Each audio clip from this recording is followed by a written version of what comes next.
Madalas ay tinatawagan si Carmen ng mga kakilala niya upang ipaglaba ang mga ito. Hindi naman iyon tinanggihan ni Carmen dahil bukod sa tricycle driver lamang ang kanyang asawa, ay lagi pa silang kapos dahil sa mahal na bilihin. Isang araw, may nagtungo sa bahay ni Carmen at iyon ay isang teacher na babait nais siyang kuhanin bilang labandera. Hindi naman iyon tinanggihan pa ni Carmen at tinanggap ang trabaho. Pero sa pagsisilbi na iyon ni Carmen, doon ay maakit siya sa asawa ng kanyang amo na si Jason. At kapag wala ang teacher nitong asawa, doon ay palihim ni Carmen at Jason ginagawa ang bagay na iyon. Maganda si Carmen. Idagdag pa ang maputi nitong balat at laging suot na maong na short at itim na sando. Talaga namang minsan napagkakamalan siyang dalaga pa. Wala pang anak si Carmen at ang kanyang asawang si Pido. Hindi iyon batid ni Carmen dahil sa totoo lamang hindi pa siya handa sa bagay na iyon. At bukod roon, mahirap lamang sila at tingin niya ay kung magdadagdag pa sila ng isipin ng kanyang asawa, mas lalo lamang silang mahihirapan. Kain na! Masayang sambit ni Carmen nang mailuto ang dala na baboy ng kanyang asawa. Mukhang masarap ah. Si Pido at naupo sa mesa, malapit lamang sa kanyang asawa. Umiti naman si Carmen at sinimulan ng pagkain. Mahabang kwentuhan pa at mas naging mas masarap ang hapunan ng dalawa. Matapos kumain, agad na rin na iniligpit ni Carmen ang mga pinggan at naghugas ng plato. Nauulinigan ni Carmen na naliligo na ang kanyang asawang si Pido. Kaya naman nang matapos, agad na rin siyang naligo at nagtungo sa kwarto. Katulad ng laging ginagawa ng mag-asawa, doon ay pinagsaluhan nila ni Pido ang bawat sandali. Maraming nagsasabi kay Carmen na sa dinami-dami ng maaring mapapangasawa, bakit si Pido pa? Ngunit para kay Carmen, ay kay Pido lamang niya natagpuan ang pagtanggap. Pagtanggap na sa kabila ng no read no write siya, tinanggap pa rin siya nito. At ganun rin naman si Carmen. Hindi man gwapo ang asawa, masasabi niyang hinding-hindi si Pido ang tipo ng lalaki na siya ay lulukuhin. Nang mag-umagahan ay muling naghanda ng agahan si Carmen para sa kanyang asawa. Si Pido naman, kung hindi pa niya gisingin, hindi pa magigising. Kain na, sambit ni Carmen. Anong oras na ba, mahal? Paos na tanong ni Pido at tumayo na. 7:00 pa lang, sagot naman ni Carmen at nilagyan ng kanin ng pinggan. Nang mailagay ni Carmen ang ulam at kanin, nilapag niya iyon sa lamesa. Doon naman ay kita ni Carmen sa mga mata ni Pido na may nais itong sabihin. Ngunit tila ba, napipigilan lamang. May sasabihin ka ba? Hindi makapagpigil na tanong ni Carmen. Agad namang napakamot ng batok si Pido at huminga ng malalim. Kinuha ang kamay ng asawang si Carmen at naglambing ito. Nangungutang si mama ng pera. May kaunti naman tayo eh. Nakakahiya naman kung hindi tayo tutulong. Pumikit lamang ng mariin si Carmen. Sa totoo lamang, hindi maganda ang pakikitungo ng ina ni Pido sa kanya. Yun rin ang dahilan kung bakit mas pinili nilang magsama sa apartment kaysa ang tumira sa ina nito kasama ang mga kapatid dahil masyadong mapakailam ang ina ni Pido. Natingin sa kanya ay isang parausang babae base sa kung paano siya manamit at iba pa. Ikaw bahala, sabay iwas ng tingin ni Carmen. Yun ang hirap sa'yo eh. Nanay ko yun, Carmen. Malamang ay tayo lang rin ang inaasahan nun. Si Pido na hindi maiwasan ang pagtaas ng boses. Hindi na nakipagtalo pa si Carmen. Matapos sabihin niyo ni Pido, ibinigay niya ang lahat ng ipon sa asawa. At katulad ng laging ginagawa nito, umalis ito at nagtungo sa ina. Habang si Carmen naman, imbis na magmukmuk, nabaling ang atensyon sa isang tawag. Agad iyong sinagot ni Carmen at doon nauulinigan niya ang isang boses ng babae na agad namang tinanong ang kanyang pangalan. Inirekomenda ka sa akin ni Jonah. Wika ng ginang sa kabilang linya. Opo, ako nga po ito si Carmen, labandera po ako. Sagot naman ni Carmen. Maaari ka bang magtungo bukas dito upang makausap ka ng personal? Anang ginang.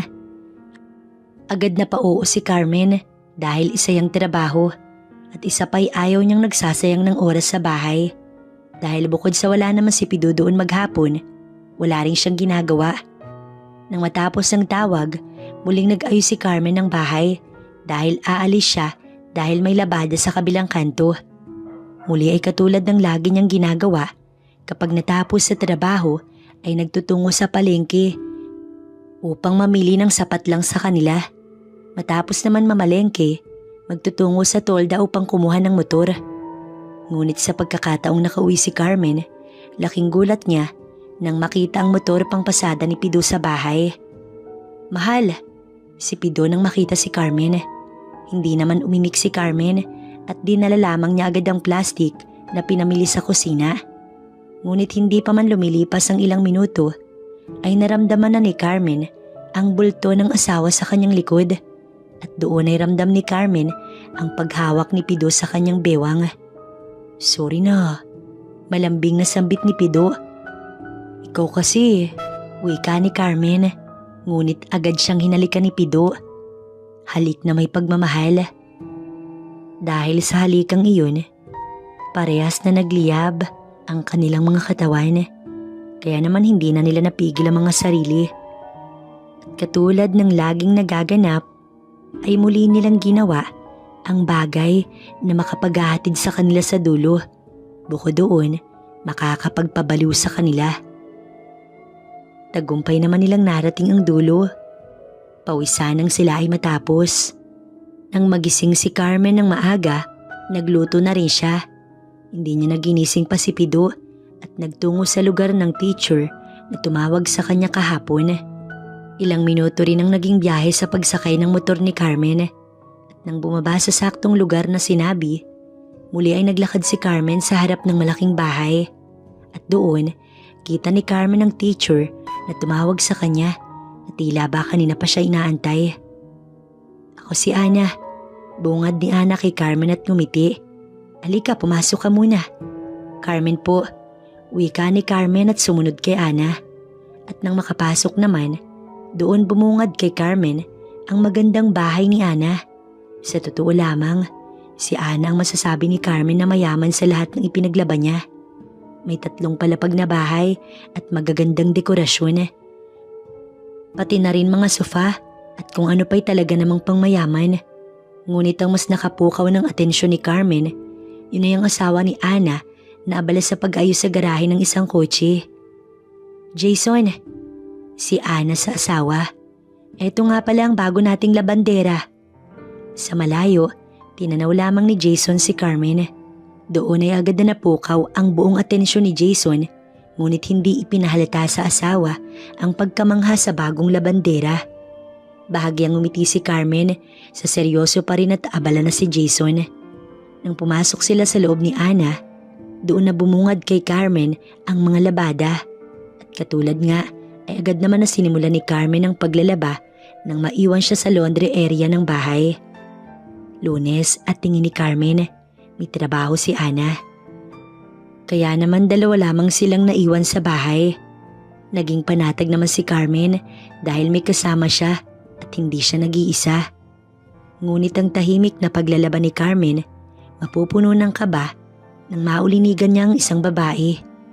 Sa pagiging kuryoso, ay agad na tumayo si Carmen upang silipin kung sino yun. Naisip niya na baka bumalik at may kinuha lamang si Ana sa bahay. Ngunit halos mapatakip ng labi si Carmen nang makita ang babaeng nasa sala. Babaeng tila ba karelasyon ng asawa ng kanyang amo. Masayang masaya ito at nakalingkis ang mga braso kay Jason. Kaya naman sa gulat ni Carmen, agad siyang bumalik sa paglalabada. Kumain ka na? Si Jason nang makitang abala pa rin si Carmen. Lumipas na ang ilang oras, buhat ng iwan ng kanyang asawa. Agad namang luminga si Carmen kay Jason. Anhin mang hindi aminin ni Carmen, talagang masasabi niyang may itsura ang asawa ni Ana. Ngunit sa kabila ng kakisigan, ay tingin na rin ni Carmen mukhang babaero ang kaharap. Hindi pa po sir, hindi pa naman po ako. Sabay na tayong kumain. Putol ni Jason sa kanyang sasabihin. Gulat man, hindi na tumanggi pa si Carmen. Hindi niya alam, ngunit kapag nakikita niyang tumititig sa kanya si Jason, may kakaiba siyang kiliting nararamdaman. Kahit pa alam naman ni Carmen na kapahamakan lamang ang mapapala niya sa lalaki. Yung nakita mo kanina, pinsan ko yun. Wika ni Jason at inilapag ang plato na may kanin sa mesa sa harap niya. Agad namang dinapuan ng hiya si Carmen nang mapag-isipan ng masama si Jason. Napakagat siya ng ibabang labi at napatingin sa titig na titig sa kanya na lalaki. Pasensya ka na sir, sumilip ako kasi akala ko bumalik si Ma'am Ana. Ngumiti lamang si Jason at naupo sa tabi ni Carmen. Kinakabahan man si Carmen at alangan lamang siyang sumubo ng hinain itong pagkain. Pero sa pagsubo ni Carmen, doon ay halos gapangan siya ng kakaibang kaba. Nang hawakan siya ni Jason. Ganda mo naman Carmen, unang kita ko palang kanina sa'yo at talagang nagandahan na ako. Si Jason, anihin man itanggi, talagang nag-init si Carmen. Idagdag pa ang matikas nitong pangangatawan. Ayaw mang magtaksil, talagang hindi niya maiwasan dahil sa malalim na ibinibigay nitong titig sa kanya. Napapikit ng mariin si Carmen at napahinga ng malalim dahil ginagawa ni Jason ang bagay na makakapagpabaliw kay Carmen.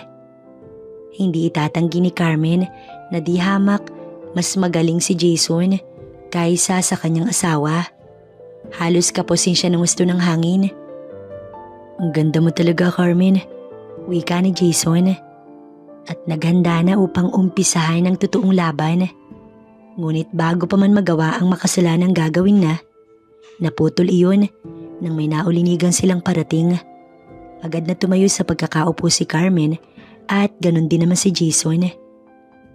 Sa takot ni Carmen na mahuli ng kung sino, mabilis siyang bumalik sa laundry area at ipinagpatuloy ang naudlot na paglalaba. Naging abala si Carmen sa buong maghapon. Nang makabalik si Ana sa bahay, siya namang patapos na rin sa paglalaba si Carmen. Ito, wika ni Ana at ibinigay kay Carmen ng 1.5. Pasensya ka na Carmen, ang dami. Ito kasing si Jason, kabababa lang sa barko. Ngumiti naman si Carmen, ngunit agad rin siyang nag-iwas ng tingin nang maalala ang ginawa nila ng asawa nito. Muli ay nang makauwi, inabala ni Carmen ang sarili sa paglilinis ng buong bahay. Matapos iyon, naghanda ng makakain para sa hapunan. Naligo na rin siya at nagpahinga habang hinihintay ang asawa. Hindi na malaya ni Carmen ng oras. Siguro sa pagod niya, ay naidlip siya na ramdaman na lamang niya ang paghaplos ni Pido sa kanya. Ngunit mabilis na tinalikuran ni Carmen ang asawa.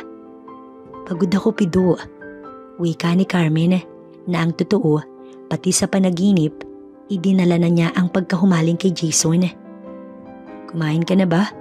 Tanong ni Pido at bumangon sa kama. Mauna ka na, wala pa akong gana. Sagot na lamang ni Carmen.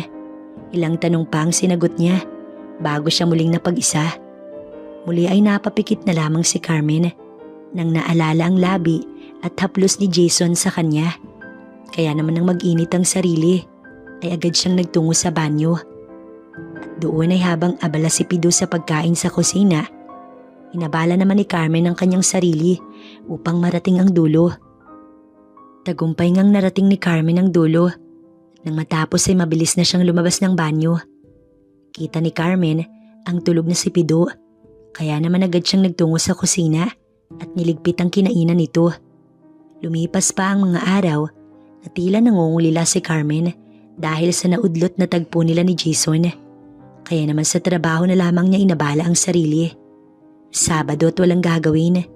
Naisip ni Carmen na magtungo sa bayan upang mamalengke ng mga kakailanganin nila ng asawang si Pido. Ngunit hindi pa man nakakaalis, bigla na lamang nag-text sa kanya si Ana. At doon ay nagpapalaba ito ngayong linggo. Agad na naligo si Carmen at maikling short lamang at sando ang sinuot niya. Sa pagkakataong yun, tinitigan ni Carmen ang sarili sa salamin. Ganda naman ng asawa ko. puri ni Pido. Umiti lamang si Carmen at katulad ngay walang trabaho ngayong linggo si Pido at ito mismo ang naghatid sa kanya patungo kina Ana. Naging mabilis lamang ang biyahe. Muli ay nang makarating sa bahay ni Ana, agad na rin nagpaalam si Carmen sa asawa at pumasok sa loob ng bahay. Bumungad kay Carmen ang nakangiting si Ana, habang si Jason naman palihim na sumulyap sa kanya at nagkunwaring abala sa cellphone. Kumain ka na ba, Carmen? Magmerienda ka kaya muna? Wika ni Ana. Tumanggi naman si Carmen at sinabing busog pa, kaya't hindi na rin nag-atubili si Ana. At katulad ng una, nagtungo sila sa laundry area.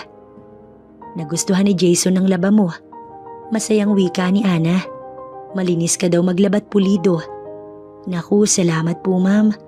Wika ni Carmen. O siya, magtutungo muna ako sa school ngayon dahil may nakalimutan akong trabaho. Ani Ana. Pag may kailangan ka ha, sabihin mo lang kay Jason. Tumango at ngumiti si Carmen kay Ana. Matapos ang maikling kwentuhan, agad na nagsimula si Ana sa paglalaba at paglalagay sa washing ng mga puti. Ngunit hindi pa man siya nakararami. Naramdaman niya na ang bulto ng lalaki mula sa likuran niya. At hindi si Carmen nagkakamali dahil sa amoy pa lamang si Jason na iyon. Baka po mahuli tayo ni Ma'am Sir. Wala si Ana, umalis na. Maaari na nating ituloy, Carmen. Bulong ni Jason. Naging mapusok ang bawat segundo kay Carmen at Jason. Halika na tila ba, sabik na sabik sa bawat isa. Agad na binuhat ni Jason si Carmen patungo sa silid nila ng asawa nito.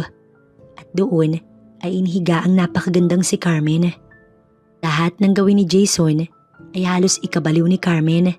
At si Jason din naman, bawat ingay na lumalabas sa lalamunan ni Carmen, halos mabaliw siya at kalimutan ng asawang si Ana na walang silbi sa kanya. Nagpatuloy ang mainit nilang tagpo hanggang sa parehas nilang maabot ang dulo. At habang wala pa si Ana, nagpatuloy ang makasalanang gawa ni Carmen at Jason. Hanggang sa maggabi, paulit-ulit nila iyong ginawa hanggang sa mapagod. Ngunit hindi inaasahan ni Carmen na pagmulat ng kanyang mata, halos gumuho ang mundo niya nang makita si Ana na nagwawala at inaawat ni Jason.